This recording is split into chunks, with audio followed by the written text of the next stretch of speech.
Alright guys, it's a beautiful night tonight. It is milder, but with milder temps come the southwest winds off the lake, and they are strong tonight. I think we've figured out where the ball diamond was. I recall one of the stories in about 1902 about a game played against two ladies teams and how it was such a spectacle, and that people who didn't pay to get in were climbing the trees to see, because they had put up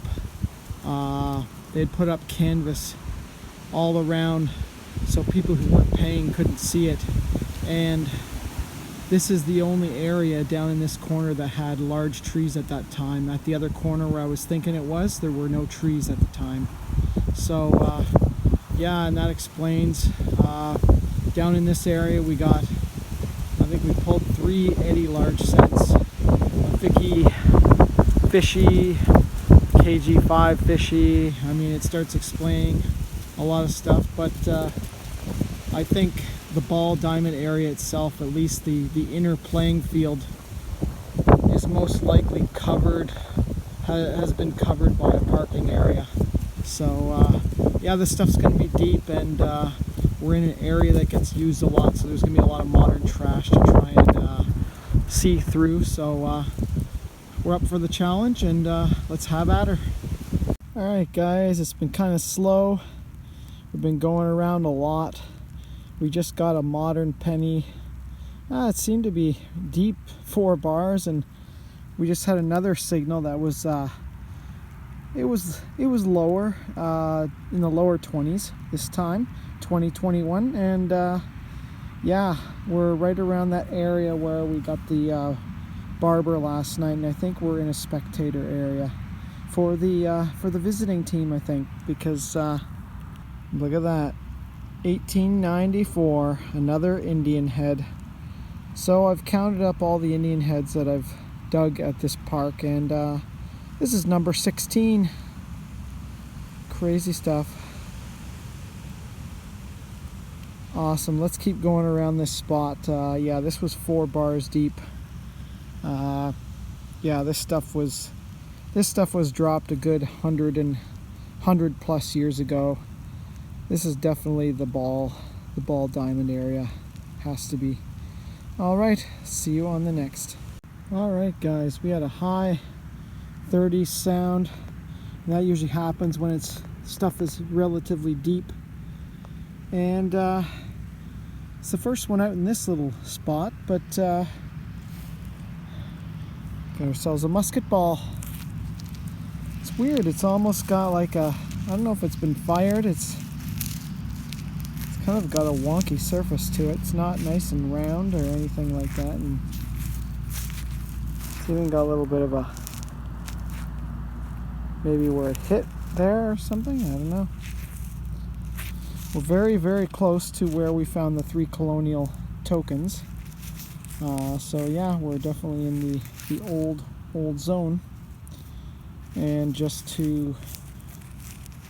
close to where the early 1900s baseball field was too. So yeah, lots of history here. Very cool. See you on the next. Alright guys, we're back out tonight finally. We've had some really, really cold nights, and finally we're above freezing tonight, so we're taking the opportunity to continue on, and we are on the wheat. It's a nice shape one. We got some soil here, sandy, probably 6 inches over bedrock. We got ourselves a 1941. Sweet stuff. We're near some areas that were camping in the 60s, so yeah, let's keep going and see what else we can find. Well, we're getting a few older ones around here. Got a 1957. Young Liz. Alright, keep on going. Well, we got an interesting low 20 signal, and looks like they were firing some artillery a little bit further from that other spot. I believe this is another one of those friction doohickeys from the friction primer for firing those field guns, 9-pounders, Civil War era type stuff.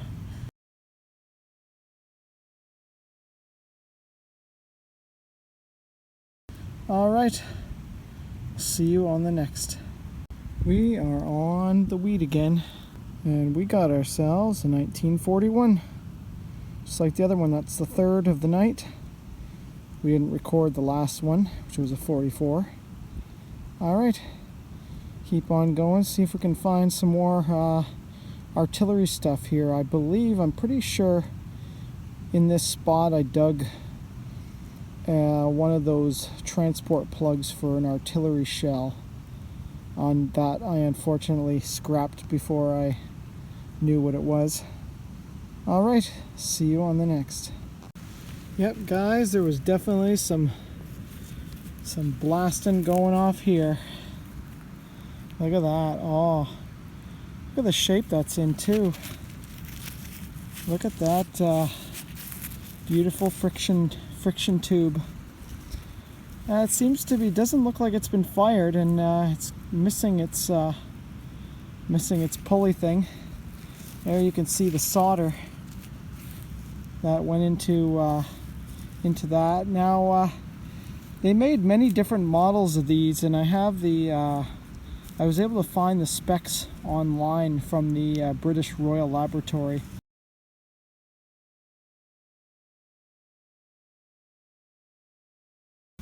Which was the research arm and developer of the British Army back in the day, and they would pretty much the early Canadian military stuff in the 1800s was all British stuff. So yeah, very cool. Look at that. It's very sandy here. That's a nice shape. I don't know if it's full of stuff or not, but very cool.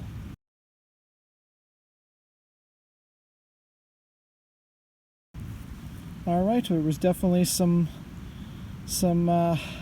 firing going off here way back in the day. See you on the next. Well, we had a 28, and we finally got a George VI, 1947. We are just about complete. We've just about completed this area.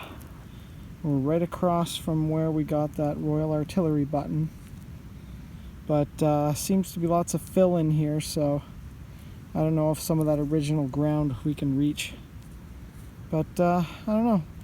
We got that friction tube, so you never know. Alright, see you on the next.